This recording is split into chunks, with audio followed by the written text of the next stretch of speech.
সুপ্রভাত বন্ধুরা।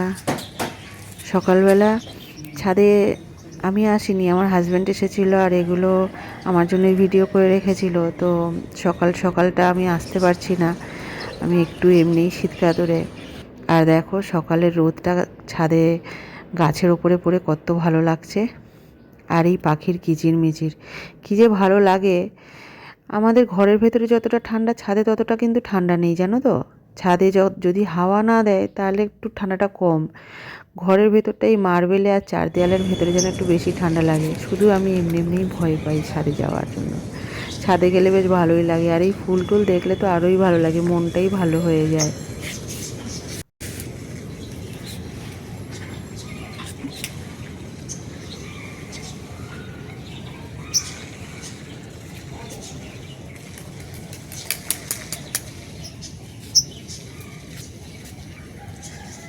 এই ফুল গাছটা কী নাম আমার জানা নেই, তবে সারা বছর এত সুন্দর লাল ফুল দিয়ে যায়, ভীষণ সুন্দর লাগে। আর আমাদের এই সবেদা গাছে দেখো বেশ সবেদা কিন্তু ধরে আছে। মাঝে মাঝেই একটা দুটো করে একটু নরম হলেই আমরা তুলে নিই, না হলে না পড়ে আবার নিচে পড়ে গেলে তখন সেটা আর নেওয়া যায় না, হয় ফেটে যায় না হলে গড়িয়ে অন্যদিকে চলে যায়। তো সবেদা গাছে মোটামুটি সবেদা পাচ্ছি সবেদা গাছ থেকে। আর এখানে দেখো কুমড়োটা এবারে কিন্তু একটু একটু হলুদ হয়ে আসছে, কুমড়োটা বোধহয় আর কিছুদিন পরেই তুলতে হবে, পেকে যাবে। আর এইগুলো ঝাপড়ি বেগুন হলেও বেগুনগুলো এখন শীতের সময় বেশ বড় বড় হচ্ছে, গরমে কিন্তু এতটা বড় হয়নি। রাধে রাধে, সুপ্রভাত বন্ধুরা। আশা করছি সবাই ভালো আছো, আমরা সবাইও ভালো আছি। এখন বাজে 9টার বেশি হয়ে গেছে, 9:30 হয়ে গেছে বোধহয়। আজকে ডিসেম্বরের 11 তারিখ, 11 তারিখ না সরি 10 তারিখ। তো আমাদের এখানে কলকাতায় বেশ ভালোই ঠান্ডা পড়েছে। আর বললাম তো এখন সকাল 9:30 মতো বাজে। এখন রোদটার যা রোদের তাপ লাগছে, খুব একটা ঠান্ডা লাগছে না। ছাদে এসে হাওয়াটা আজকে দেখছি নেই। আমি একদম ভোরবেলা আসিনি, ভোরবেলা এলে একটু হাওয়া দেয় আর ঠান্ডা লেগে গিয়েছে, সেই জন্যই ভোরবেলা আসিনি। এখন এই শীতের সময় শীতের ফুলগুলো অনেক হয়েছে আর গরমের ফুলগুলো কমে গিয়েছে, সেই জন্য তুলতে ইচ্ছা তো হচ্ছে না। এত সুন্দর সুন্দর ফুল ফুটেছে শীতের, কিন্তু তাও ঠাকুরের জন্য এক আধটা তুলে নিচ্ছি, একটু দিয়ে দেবো অল্প অল্প করে। আর চন্দ্রমল্লিকাগুলো এক একটা হয়েছে যেন এক একটা সেই ডালিয়ার মতো, সেই থোকা চন্দ্রমল্লিকা, ভীষণ ভালো লাগছে, ভীষণ আনন্দ হচ্ছে দেখে। আর আপনাদের সঙ্গে তো শেয়ার করছি, নিশ্চয়ই আপনাদেরও ওরকমই ভালো লাগছে। আপনাদের দাদা এসে সকালবেলা যা যা করেছে সেগুলো কিছু রেকর্ডিং করে নিয়েছে, ভিডিও করে নিয়েছে, সেগুলো অবশ্যই শেয়ার করব। আর আমাদের গাছের এখন দেখাচ্ছি, গাছের যে কামরাঙাগুলো হয়েছিল না, সেগুলো অনেকটাই বড় হয়ে গেছে আর রসালো হয়েছে মনে হচ্ছে। এখন তুললেও অসুবিধা হবে না। আর দেখি দাদাকে জিজ্ঞাসা করে দেখি আপনাদের যে কি বলে, তাহলে তুলবো, না হলে কয়েকদিন পরেই তুলবো। দেখো বন্ধুরা কীরকম বড় বড় হয়েছে। এদিকটায় আবার এই যে এইখানটায়, এই যে এগুলো কিন্তু পাকলে ভীষণ রসালো আর মিষ্টি হয়, মিষ্টি কামরাঙা এগুলো। এই যে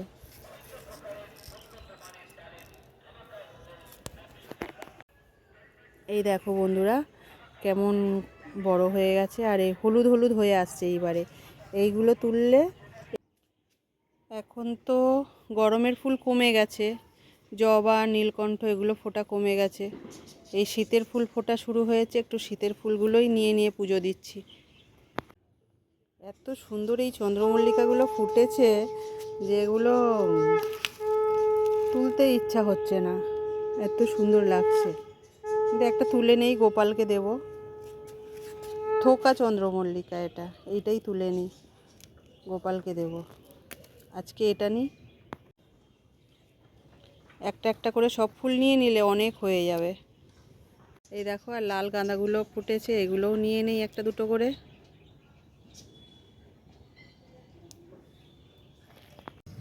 সকাল সকাল স্নান করে ফুল তুলে এবারে পুজো দিয়ে নিই, কারণ ছোটো মেয়ে উঠলে না পুজোটা দিতে অসুবিধাই হয়, কারণ ও এসে ঠাকুরে হাত দেবে, ঠাকুরকে ফুল তুলবে, ও সব করবে, মানে যা যা দেখবে আমাকে করতে ও সব করবে। সেই জন্য ও ঘুম থেকে ওঠার আগে আমি একটু পুজোটা দিয়ে নেওয়ার চেষ্টা করি। আর আমার মনে হয় একদম সকাল সকাল পুজোটা দিয়ে নেওয়াই ভালো। এটা যেন একটা সবথেকে বড় মানে দায়িত্ব বলে আমার মনে হয়, যে সবথেকে বড় কাজ। এটাকে আগে করে নিতে পারলে সারাদিনের মতো তারপরে যা করো, কারণ সারাদিন কাজের শেষ নেই, কাজ তো থাকবেই, কিন্তু এটাকে আমাকে যেন মনে হয় যে আগেই করে নিই পুজোটা। সেই জন্য আমি বেশিরভাগ চেষ্টা করি প্রতিদিন সকালে ঘুম থেকে উঠে একটু তাড়াতাড়ি পুজোটা দিয়ে নেওয়ার। দেখো গোপালকে স্নান করিয়ে সোয়েটার পরিয়ে দিয়েছি। আগে যে সোয়েটারটা বানিয়েছিলাম সেটাও আমি বানিয়েছিলাম, আর এই সোয়েটারটাও আমি বানিয়েছি। আজকে এই সাদা চন্দ্রমল্লিকাটা গোপালকে দেই। দেখো চন্দ্রমল্লিকাটা এত থোকা, পুরো ডালিয়া ফুলের মতো লাগছে।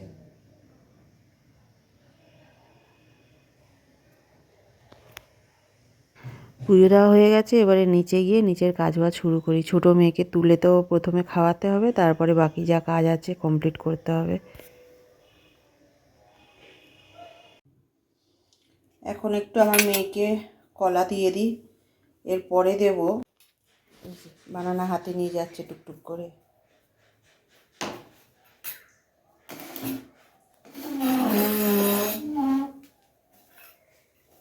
বসো বসো, সোফায় বসো, কি হয়েছে? বসো, বসে খাও।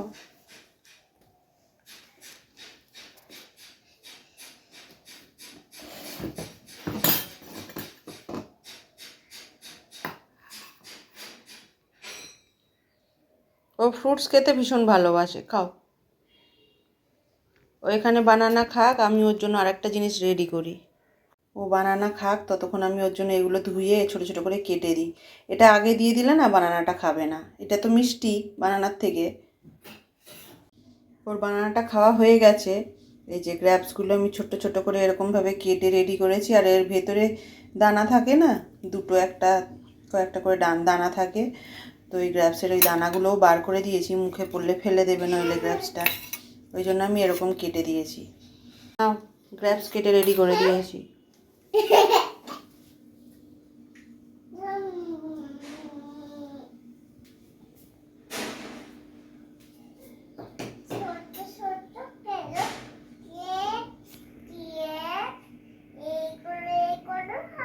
খাও, বসে পড়ো, বসে পড়ে খাও।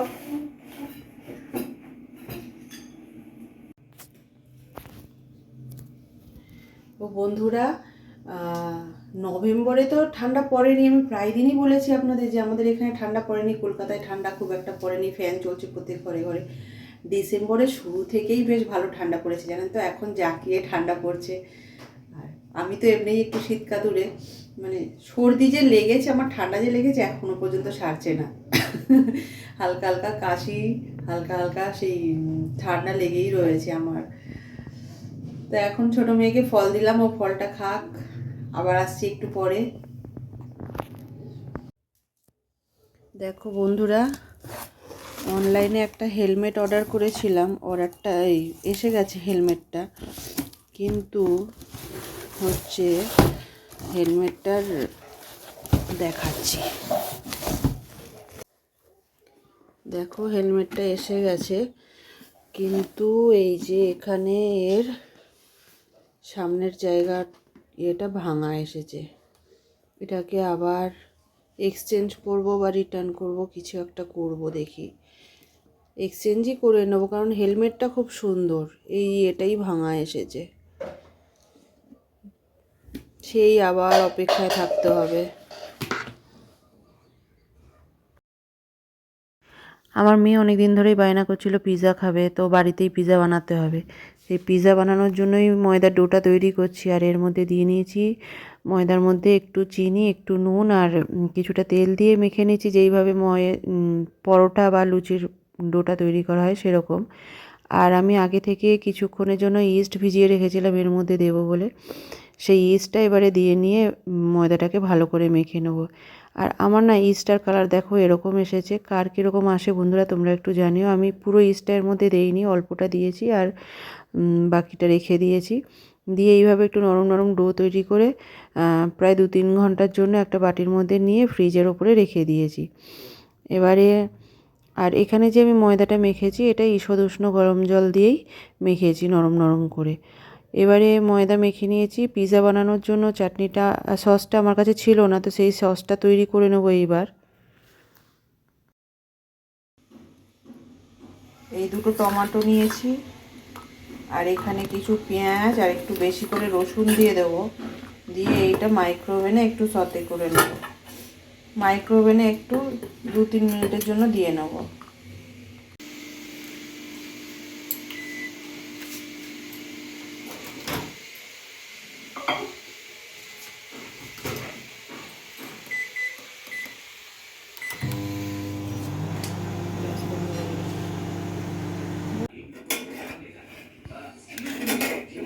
এখানে পেঁয়াজ রসুন আর টমেটো যে করেছিলাম সেটা দিলাম, আর এই যে শুকনো লঙ্কা কয়েকটা দিলাম।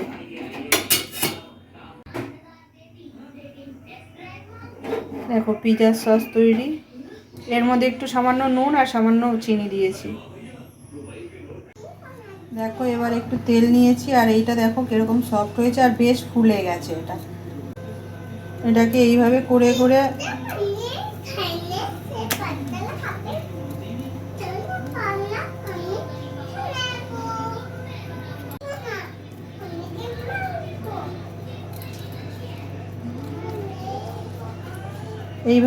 করে এটাকে বাড়াতে হবে।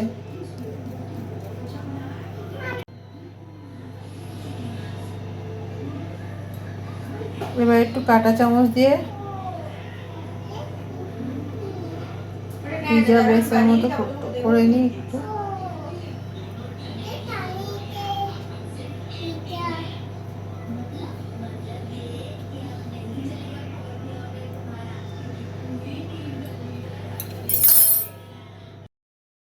এবার ময়দার যেটা করেছি এটাকে নিয়ে আমি এই ফ্রাই প্যানে তেল কিছুই দেইনি, শুকনো ইয়েতে একটু গরম করে নিয়েছি ফ্রাই প্যানটা। তারপরে এটাকে দিয়ে ঢেকে দিয়ে 3-4 মিনিট রেখেছিলাম।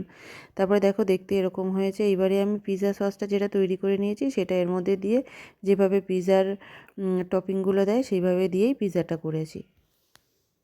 আমি একটু পিৎজার মধ্যে সস তারপরে পিৎজার উপরে টপিংগুলো একটু বেশিই দেই, কারণ বাড়িতে বানাচ্ছি, মুখের মধ্যে এগুলো পড়লে বেশ ভালোই লাগবে। আমি ওই জন্য একটু বেশি বেশি সস দিচ্ছি। আর এটা তো পিৎজার জন্যই বানিয়েছি, সেই জন্য পিৎজার মধ্যেই আমি দিয়ে দিচ্ছি বেশি করে, যাতে মুখে পড়লে ভালোই লাগে। দেখো সসটা পুরো সব জায়গায় মাখিয়ে নিয়েছি। এইবারে দিয়ে দেবো টপিংয়ের মধ্যে। আমি এখানে চিকেন পিৎজা বানাচ্ছিলাম, তাই জন্য চিকেনও নিয়ে নিয়েছি। চিকেনটাকে একদম কুচি কুচি করে কেটে নিয়েছিলাম, মানে কিমা টাইপের। আর সেটাকে কিছুক্ষণের জন্য নুন আর একটু ভিনিগার মাখিয়ে রেখেছিলাম। আর দেখো এখানে পেঁয়াজ দিয়ে দিয়েছি, টমেটো, তারপরে ক্যাপসিকাম, তারপরে সুইট কর্ন, এগুলো সবই দিয়ে দেবো। আর চিকেনটাও দিয়ে দেবো।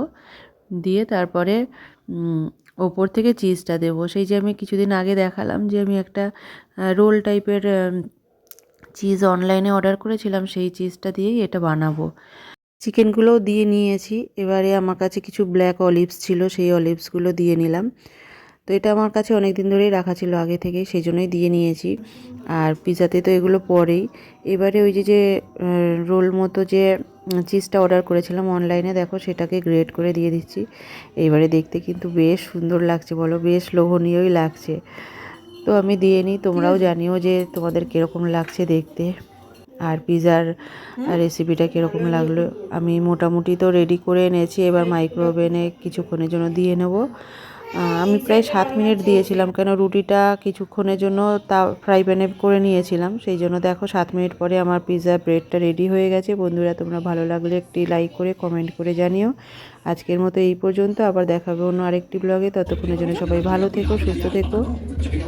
আর আমার ছোটো মেয়েকে দেখো, রাত্রিবেলা খেলছিল এখানে, রাত্রিবেলা খাওয়াবো বলেছি, তো ওই খেলনা টেলনা সরিয়ে দিয়ে নিজেই টেবিলটাকে মুছে আবার এটাকে রাখতে চলে যাচ্ছে।